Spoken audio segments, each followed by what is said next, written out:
သာသနာတော်နဲ့ကြုံတွေ့တဲ့အခိုက်ကလေးမှာဒီအမြင်လေးကိုမရလိုက်ဘူးဆိုလို့ရှိရင်ဘုန်းကြီးတို့တွေနောက်ထပ်ဒီအမြင်မျိုးကိုရနိုင်ဖို့ဆိုအခွင့်အလမ်းတွေအများကြီးနေတော့တယ်ဒါကြောင့်မို့လို့10 မိနစ်ပဲဖြစ်စေ9 မိနစ်ပဲဖြစ်စေဘဝရဲ့ဒုက္ခဆိုတဲ့သဘောလေးကိုရှုမြင်သုံးသပ်ပေးဖို့လိုအပ်တယ်အဲ့ဒီလိုရှုမြင်သုံးသပ်မှုဟာမိမိဘဝကလွတ်မြောက်ရေးအတွက်အများကြီးအထောက်အကူပြုတယ်ဆိုတာတတိထားကြဖို့ဒီအမြင်လေးဟာခုချိန်မှာကြည့်မယ်ဆိုလို့ရှိရင်တာမန်အမြင်ကလေးတစ်ခုများသာဖြစ်တယ်ဘဝကမလွတ်နိုင်လောက်ဘူးလို့ထင်ကောင်းထင်လိမ့်မယ်ကြည့်ရှင်စုလဗံမထေမြလွန်ခဲ့တဲ့အတိတ်ဘဝတစ်ခုမှာဘယင်ဖြစ်လို့တိုင်းကလှဲ့တဲ့အခါသူ့မျက်နှာမှာထွက်နေတဲ့ချွေးကိုမိမိမှာရှိတဲ့ဖြူဖွေးနေတဲ့လက်ကင်မွာလေးနဲ့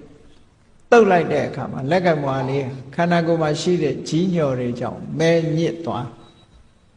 အဲ့ဒါလို့မဲညစ်သွားတာကိုမြင်လိုက်တဲ့အခိုက်အတန့်လေးမှာအတွေးလေးပါပေါ်တော့ဆိုဟောဒီခန္ဓာကိုယ်ကြီးကိုအကြောင်းပြုပြီးတော့ကြည့်ဖြူဖွေးနေတဲ့လက်ကင်မွာလေးဟာညင်နွမ်းသွားရပါလားခန္ဓာကိုယ်ကြီးကမစင်ကြယ်ပါလားဆိုအတွေးလေးတွေးမိသွားအဲ့ဒီအတွေးလေးတွေးမိခဲ့သည့်အတွက်ကြောင့်ရှင်စုလဗံရတဲ့ဘဝရောက်တဲ့အခါအပ္ပဒမဉာဏ်ထိုင်းတဲ့အနေအထားမျိုးရောက်ရှိသွားမြတ်စွာဘုရားကသူ့ကိုအဲ့ဒီလက်ကင်မွာလေးနဲ့ပြန်ဆက်ပေးလိုက်တာနော်ဒါကြောင့်မို့လို့ရဇောဟရဏံဆိုတာလက်ကင်မွာကိုပြောတာဘာလို့လို့ဆိုလက်ကင်မွာဆိုတာတုတ်ဖို့ပြုဖို့ပဲလေရဇောဆိုတာမြုပ်မုံခန္ဓာကိုယ်မှာကတ်နေတဲ့အမုံအမွားအဲ့ဒါတွေကိုဟရဏဖယ်ရှားနိုင်တယ်ဆိုခန္ဓာကိုယ်ပေါ်မှာရှိတဲ့ကြီးညော်တွေကိုတုတ်เสียလို့ဒီလိုအဓိပ္ပာယ်ရအဲ့ဒါကြောင့်မလို့ဒီဘဝပိုင်းလေးပေးလိုက်တဲ့အခါဘဝပိုင်းလေးပေါ်မှာအာယုံရအောင်ဖြူစင်းနေတဲ့ဘဝပိုင်းလေးမှာပထမဆုံးဩရတကတိုင်းဆိုတာရှုတယ်အဖြူလေးပေါ်မှာအာယုံစိုက်လိုက်တဲ့အခါတမာရီစွမ်းအားတွေရအဲ့ဒါလို့ရလာပြီးတဲ့အချိန်ပရမဇန်ဒုတိယဇန်တတိယဇန်သရုတ်ထဇန်ဆိုတဲ့အမတန်အဆင့်မြင့်တဲ့တမာရီရလာတဲ့အချိန်ကြတော့မြတ်စွာဘုရားရဲ့အပိကုညီမှုနဲ့အဲ့ဒီထိုဘဝပိုင်းလေးဟာအဖြူရောင်လေးကနေပြီးတော့ညင်နွမ်းသွားတဲ့အနေအထားမျိုးလေးဖြစ်သွားတယ်ရှင်စုလဗံရဲ့လက်နဲ့ပုတ်ရင်းနဲ့ညင်နွမ်းသွားတဲ့အနေအထားလေးမြင်တဲ့အခါကျတော့ကြည့်အတိတ်ဘဝတုန်းကလက်ကင်မွာလေးညစ်သွားတာကိုကြည့်ပြီးတံဝေကစိတ်လေးဖြစ်ခဲ့တာနဲ့ပြန်ဆက်လိုက်တာဆက်လိုက်တော့ဒီအချိန်မှာချက်ချင်းပဲဝိပဿနာဉာဏ်ရည်တွေတက်ပြီးတော့ဘဝရဲ့ဒုက္ခကိုရှုမြင်သုံးသပ်သွားတယ်ယဟန္တာဖြစ်သွားတယ်ဆိုတဲ့ဒီဇာလန်းကိုဘုရားဘာသာဝင်တွေကြားဘူးဒါအကြောင်းမဲ့ဖြစ်တာမဟုတ်ဘူးအဲ့တော့ဘုန်းကြီးတို့တွေလည်းဒါလေးတွေကိုအမှတ်တမဲ့မနေနဲ့အမှတ်တမဲ့မနေနဲ့ကိုယ်အင်ကြီးလေးလျှော်ဖွတ်တဲ့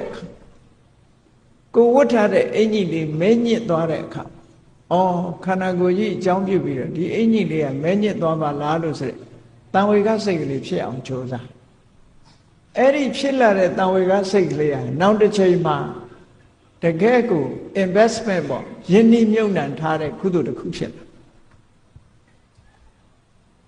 တံဝေကစိတ်လေးဟာအပ္ပဒမတန်မိုးရှိတယ်အေးလက်ကင်မွာလေးနဲ့မျက်နှာကိုတုပ်ရင်ဖြစ်စီတပည့်နဲ့မျက်နှာကိုတုပ်တဲ့အခါဖြစ်စီချွေးတွေတန်တွေထွက်လို့တုပ်လိုက်လို့မဲညစ်သွားပြီဆိုလို့ရှိရင်လေခန္ဓာကိုယ်ရဲ့ဒုက္ခလေးကိုသုံးသပ်ကြည့်ပါတဲ့ခန္ဓာကိုယ်ရဲ့မစင်ကြယ်မှုတွေရှုမြင်သုံးသပ်ပေးမှုအဲ့ဒါလို့ရှုမြင်သုံးသပ်ပေးမှုသည်တာမန်အားဖြင့်ကြည့်မယ်ဆိုရင်တော့အိုးဘာမှအရာရောက်မဲ့ဟာမဟုတ်ဘူးလို့သင်ကောင်းထင်ကြလိမ့်မယ်သို့တော့ခန္ဓာဘုံပေါ်မှာတွေ့တာနေတဲ့တဏှာကိုကင်လှုပ်နိုင်တဲ့အနေအထားမျိုးရတယ်ပေါ့တည်ငါအားဖြင့်ဒီစိတ်ကလေးပေါ်လာတဲ့အချိန်မှာခန္ဓာဘုံပေါ်မှာတွေ့တာပြီးတော့ခန္ဓာကိုယ်ဒုက္ခလို့ဆိုတဲ့အထင်လေးပျောက်သွားခန္ဓာကိုယ်ရဲ့ဒုက္ခသဘောလေးတွေခန္ဓာကိုယ်ကြောင့်ဒီလိုဖြစ်ရတဲ့အနေအထားလေးတွေကိုစဉ်းကျင်စဉ်းစားနိုင်သွားတယ်တဲ့ ဒါကြောင့်မို့အချိန်မှအားလတ်လို့ရိတ်တာတွေသွားပြီးကမ္မထာအာမထုတ်နိုင်ဘူးဆိုတော့ကိုယ်တဏ္ဍမှာဟောလို့ဘုရားသာသနာတော်နဲ့ကြုံတွေ့တဲ့အချိန်ပိုင်းလေးမှာဒီလိုအသိစိတ်ကလေးတွေရအောင်ကြိုးစားဖို့လိုအပ်တယ်အဲ့ဒါကိုဆိုကြတာခန္ဓာဒုက္ခဘဝဒုက္ခရှုမြင်သုံးသပ်ပေးရမယ်အဲ့ဒါလို့ကောင်းပြီဘဝဒုက္ခကိုရှုမြင်သုံးသပ်ပေးရမယ်ဆိုတော့ဘဝဒုက္ခဆိုဒီမှာခန္ဓာဒုက္ခဘဝဆိုဒီမှာခန္ဓာကိုခေါ်တယ်ခန္ဓာရတာကိုဘဝလို့ခေါ်တာဖြစ်သောကြောင့်ကဲတို့တွေခန္ဓာရတာဟာဘာရတာလားလို့မြတ်စွာဘုရားသခင်ကိုရောမြတ်ကတန်ရုပ်ပါဠိတော်မှာဘယ်လိုဟောတာဘုရားဟောတဲ့နှုတ်ကပတ်လေးတွေဟာလေနားထောင်ထားမယ်ဆိုလို့ရှိရင်နောင်မိမိကုသိုလ်ကောင်းမှုတွေလုပ်လို့နတ်ပြည်ရောက်သွားလို့ရှိရင်ဒီစကလုံးလေးကြားလိုက်တာနဲ့ဟာငါကြားဘူးတဲ့စကလုံးပဲဆိုပြီးတော့အသိစိတ်ကြီးပြန်ပေါ်တယ်ဒါစာတဲ့ပေထဲမှာဒီတိုင်းဆိုထားတာရှိတယ်နော်သောတာနုကတသုတ်ဆိုတာမြတ်စွာဘုရားဟောထားတဲ့သောတာနုကတသုတ်အမတ်တမဲ့မနေပဲနဲ့သာသနာတော်နဲ့ကြုံတွေ့တဲ့အခါမှာတရားဓမ္မအပေါ်မှာအမတ်တမဲ့မနေပဲနဲ့အခုလို့ဆင်ញင်သုံးသပ်ပေးတာခန္ဓာကိုယ်နဲ့တွဲတာဒါကိုပဲပြောတာခန္ဓာဉာဏ်ရောက်လို့ပြောဘာပြောအင်္ဂလိပ်လိုပြောတော့ apply လုပ်တယ်လို့ခေါ်တယ်နော် apply လုပ်တယ်ဆိုတာဘယ်လောက်ကြာအောင်လုပ်အောင်မလဲဒီလိုဆိုလိုတာမဟုတ်အသိဉာဏ်ရောက်သွားရင်ဒါ apply ဖြစ်တာလက်တွေ့အသုံးချလိုက်လက်တွေ့အသုံးချမှုသည်အချိန်ဘယ်လောက်ယူရမှာလဲဆိုတာလဲမဆိုလို့အသိဉာဏ်လေးဟာခန္ဓာနဲ့ဆက်ဆက်ပြီးတော့သွားရင်တန်ဖိုးအမြဲတမ်းရှိတယ်လို့ဆိုလိုတာပေါ့အေးကောင်းပြီမြတ်စွာဘုရားကဘယ်လိုဟောတော့ဆိုတော့ယောဘိက္ခဝေရူပတ္တဥပ္ပါရောဒုက္ခတေသောဥပ္ပါရောမြတ်စွာဘုရားဟောပုံကရူပတ္တဥပ္ပါရောရုပ်တရားရဲ့ဖြစ်ပေါ်လာမှုဟာဒုက္ခတဥပ္ပါရောဒုက္ခရဲ့ဖြစ်ပေါ်လာမှုပဲဆိုကြတဲ့ကဒုက္ခဆိုတာဒီနေရာမှာတခြားကိုပြောနေတာမဟုတ်ဘူးဒီခန္ဓာကိုပဲပြောနေတယ်ဆိုတဲ့အဓိပ္ပာယ်ရောက်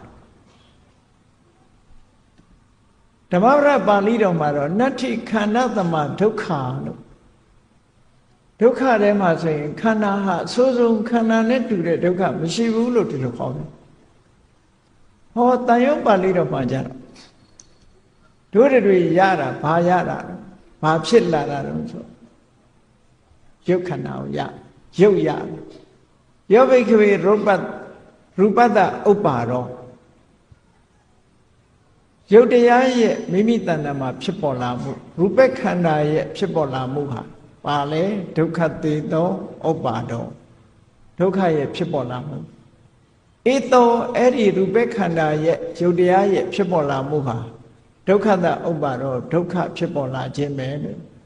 ဆိုတော့ဘဝကိုဒုက္ခလို့ရှုခိုင်းတာပဲမြတ်စွာဘုရားကဲချက်ပြီးတော့ကြည့်လိုက်ရုပ်ခန္ဓာတွေရတယ်ဆိုတာဘာတွေရတာတော့မေးကြည့်လိုက်တဲ့အခါဘုန်းကြီးတို့တွေတခုစီကြည့်လိုက်မယ်ဆိုလို့ရှိရင်အသုံးဝင်တာတွေကအရင်စားကြည့်လက်တွေ့အသုံးဝင်နေတာဘာလဲမျက်စိဒါဖြင့်မျက်စိရလာတာဘာရတာတော့လို့ဘုရားတရားတော်နဲ့ကိုယ်ကရှုမြင်သုံးသပ်မယ်ဆိုရင်တို့မျက်စိရလာတာဟာဒုက္ခရလာတာပဲလို့ဒီလိုပြောရကဲဟုတ်မဟုတ်ကိုစဉ်းစားကြည့်မျက်စိရလာသည့်အတွက်ကြောင့်မျက်စိနာတယ်ဆိုတာဖြစ်တယ်လေမျက်လုံးကန်းတယ်ဆိုတာလည်းမျက်စိရတဲ့လူအတွက်ကြောင့်လူတွေကတော့မျက်စိလေးရှိသည့်အတွက်ကြောင့်ပျော်ကြတာပေါ့မျက်စိရှိတော့လာတာပါတာလည်းမြင်ရတယ်မလာတာမပါတာလည်းမြင်စရာရှိတာလည်းမြင်မျက်စိအသုံးဝင်မူလားဆိုအသုံးဝင်အများကြီးအသုံးဝင်မျက်စိရှိသည့်အတွက်ကြောင့်တယ်လီဗီရှင်းကြည့်လို့ရတာပေါ့လူငယ်တွေဆိုမျက်စိအသုံးဝင်တာမျက်စိရှိသည့်အတွက်ကြောင့်လာတာပါတာတွေကုန်ကြည့်နိုင်တော့အဲ့ဒီလိုအသုံးဝင်ပါရဲ့အသုံးဝင်တာလေးတွေကိုကြည့်မယ်ဆိုလို့ရှိရင်အကောင်းလို့ပဲမြင်ရမှာသို့တော့ဒီမျက်စိဟာဒီတိုင်းနေသလားလို့ဆိုတဲ့အခါကျတော့ မျက်စိကဒီတိုင်းမနေအလုံးသိတဲ့အတိုင်းနော်ကလေးငယ်လေးဘဝကရထားတဲ့မျက်စိတစ်နှစ်ပြီးတစ်နှစ်တစ်နှစ်ပြီးတစ်နှစ်ရင့်လာပြီးတော့နောက်ဆုံးကြတော့သက်60 80 80ရောက်သွားတဲ့အခါကျတော့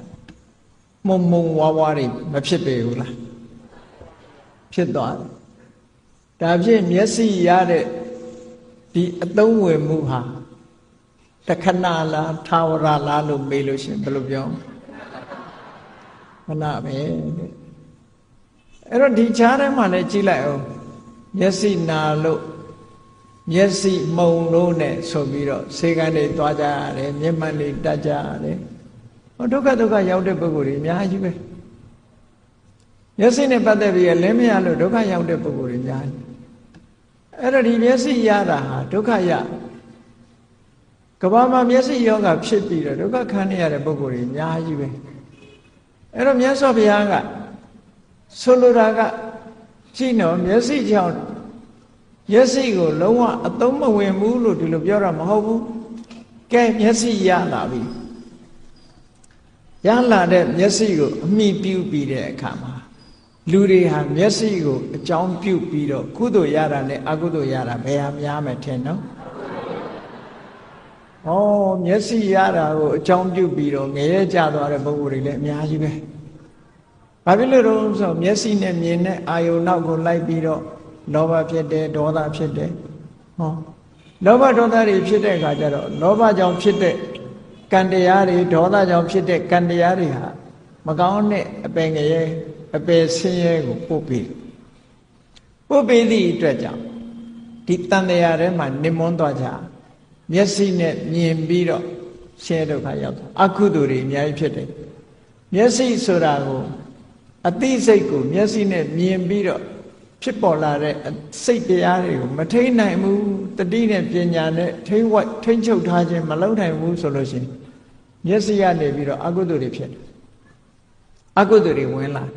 အဲ့တော့အကုသိုလ်ဝင်တာဆိုရဲဒါမျက်စိကပေးတဲ့ဒုက္ခတွေပဲပေါ့တာမန်ဒုက္ခတွေမကြည့်နဲ့မျက်စိနာတယ်ဆိုတာလည်းဒုက္ခပဲမျက်စိမှုန်တယ်ဆိုတာလည်းဒုက္ခမျက်စိကျိန်းတယ်ဟောဒုက္ခတွေအများကြီးဒါကတာမန်ပေးတဲ့ဒုက္ခအလေးနဲ့ဒီတဲ့ထားပြီးတော့စဉ်းစားကြည့်လိုက်မယ်ဆိုလို့ရှိရင်မျက်စိနဲ့မြင်ပြီးတော့အကုသိုလ်တွေရတာကပို့ပြီးတော့ဒုက္ခပေးရရောက်တယ်အဲ့ဒါကြောင့်ပို့ပြီးတော့အပင်ငယ်ကျသွားတယ်ဆိုဟောမျက်စိကနေပေးတဲ့ဒုက္ခပဲဒါကြောင့်မို့မြတ်စွာဘုရားကတန်ရုပ်ပါဠိတော်မှာဟောတာယောဘိက္ခဝေစက္ခုတ္တဥပ္ပါရောဒုက္ခတေသောဥပ္ပါရောအေးမျက်စိရလာတာဒုက္ခဖြစ်လာတယ်လို့မထင်လေနဲ့ဒုက္ခဖြစ်တာပဲဟောမျက်စိရတာဘာရတာတော့မေးရင်ဒုက္ခရတယ်လို့ပဲပြောရမယ်ဒီလိုဟောတာအဲ့တော့ဘဝကိုရှုမြင်သုံးသပ်လိုက်မယ်ဆိုရင်အတူချုပ်ပြီးတော့ပြောလိုက်တော့ဘဝကြီးတစ်ခုလုံးကိုခြုံငုံပြီးတော့ perspective အနေနဲ့ဆင်ញင်စဉ်းစားကြည့်လိုက်လို့ရှင်ဒုက္ခလို့ပြောစရာအမှန်တမ်းနဲပြီးတော့ဒုက္ခလို့ဘာဖြစ်လို့တော့ဆိုရင်နောက်ဆုံးအဆုံးသတ်ဒုက္ခနဲ့ပဲအဆုံးဒုက္ခနဲ့အဆုံးမသတ်ဘူးဒုက္ခနဲ့ပဲအဆုံးသတ်သွားမယ်အေးဒါကြောင့်မို့လို့နတ္ထိခဏသမဒုက္ခလို့မြတ်စွာဘုရားဟောတာလို့ဘဝဒုက္ခရှုမြင်သုံးသပ်ကြအဲ့ဒီတိုင်းပဲလူတွေမှာအသုံးဝင်တဲ့နားဆိုတာရှိနားကိုအကြောင်းပြုပြီးတော့ကောင်းတာတွေမရဘူးလားရတယ်ဟုတ်လားအခုလိုတရားပွဲတွေမှာတရားနာခွင့်ရနားကိုအကြောင်းပြုပြီးတော့ကုသိုလ်တွေရတယ်ဒါမကောင်းဘူးလားကောင်းတယ်သို့တော့နားကပေးတဲ့ဒုက္ခတွေကအများကြီးပဲနားကိုအကြောင်းပြုပြီးတော့သချင်းတန်လေးနားထောင်လိုက်ตาရလိုက်တွေ့တာလိုက်နဲ့ဆိုပြီးအကုသိုလ်တွေပွားတာအဲ့ဒါလို့ပွားလာပြီဆိုလို့ရှိရင်ထိုအကုသိုလ်တွေကိုအကြောင်းပြုပြီးတော့လူတွေဟာဒုက္ခရောက်ကြပြန်တယ်ပေါ့အဲ့တော့နားကလူတွေကိုချမ်းသာဒုက္ခကိုရစေတတ်တဲ့ကုသိုလ်ကိုဖြစ်စေတာအမတန်မှနည်းပြီးတော့ဒုက္ခပေးတာကများနေတယ်အဲ့ဒါကြောင့်မလို့နားရတာဟာလည်းပဲဒုက္ခရတယ်လို့ပဲပြောလို့ရထို့တူပဲဆင်ញင်စဉ်းစားကြည့်မြတ်စွာဘုရားကယောဘိက္ခဝေဂာနတ္တဥပ္ပါရောဒုက္ခတေသောဥပ္ပါရော နှာခေါင်းရတာလဲဒုက္ခရတာပဲယောဘိခွေဇီဝါယဥပ္ပါရောဒုက္ခတေသောဥပ္ပါလျာရဲ့ဖြစ်ပေါ်လာမှုဟာလည်းပဲဒုက္ခရဲ့ဖြစ်ပေါ်လာမှုပဲထို့တူပဲယောဘိခွေကာယတဥပ္ပါရောဒုက္ခတေသောဥပ္ပါခန္ဓာကိုယ်ကြီးကာယပတာရာကြီးရလာတာလေဒုက္ခကိုရတာပဲလို့ဩမျက်စိနာနာလျာကိုယ်လို့ဆိုတဲ့ဒီယုတ်ခန္ဓာတွေရလာတာကြည့်လိုက်မယ်ဆိုလို့ရှိရင်ဒုက္ခတွေကိုရလာတာဒါကရှုထောင့်တစ်ခုကနေပြီးတော့ချိပြီးတော့ဒုက္ခကိုရှုမြင်သုံးသပ်တိုင်းဖို့ပေါ့ဘဝကိုရှုမြင်သုံးသပ်ဖို့တစ်ခု